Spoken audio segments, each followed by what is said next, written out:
Nikola Tesla meets Thomas Alva Edison. Part 3.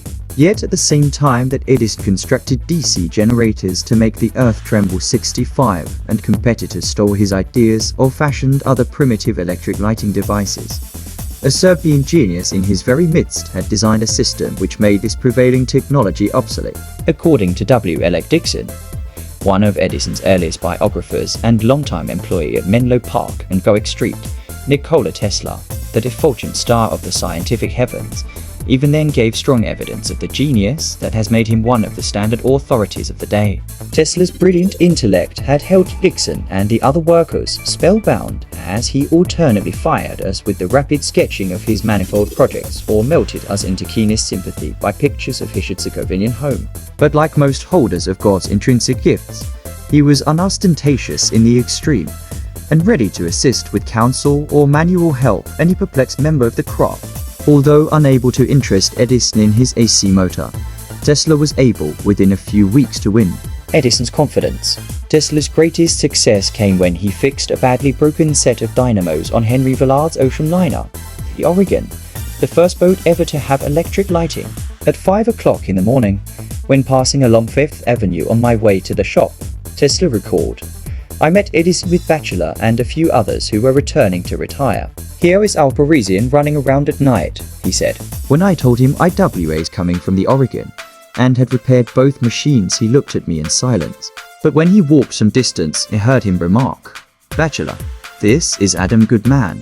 And from that time on, I showed full freedom in directing the work.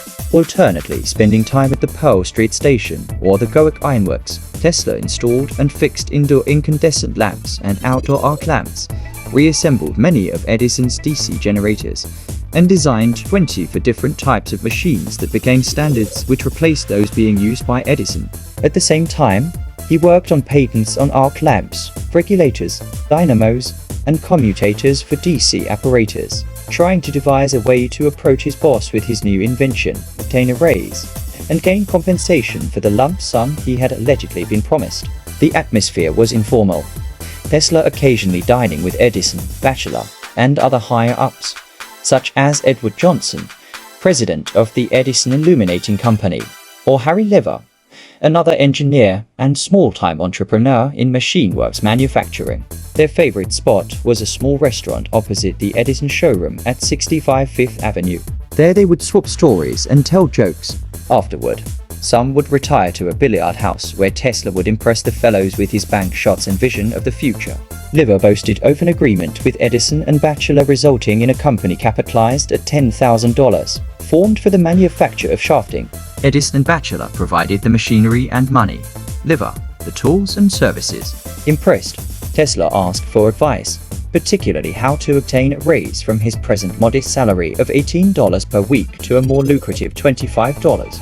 Lever gladly undertook this service. To intercede with Batchelor, but greatly to his surprise was met with an abrupt refusal. No, replied Batchelor. The woods are full of men like Tesla. I can get any number of them I want for $18 a week. Tate, who began employment as Edison's secretary shortly after this episode, which Lever related to him, noted that Batchelor must have been referring to the woods I failed to find in the vicinity of Harlem. Tesla's version of the story is somewhat different.